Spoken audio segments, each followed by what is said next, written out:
Okay, lepas tu sekarang ni I dah beli kereta.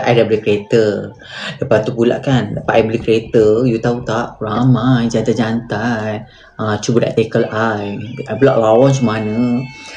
Laki sini, biasalah laki sini bila kau ada sesuatu baru dia pandang. Memang tidak lah aku nak pandang diorang kan. Aku pun buat lah sombong. Sombong lah mak bawa mak paling lawa lah. Kita pula nampak muda. Orang kat sini tak tahu saja umur 40 tau. Mati-mati semua ingat saja umur 25. Umur saja bawah 30.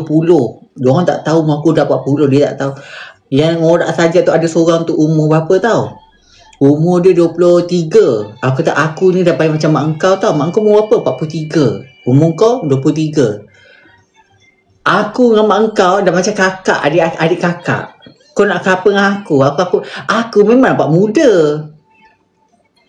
Tapi dalam dia dah tak larat no.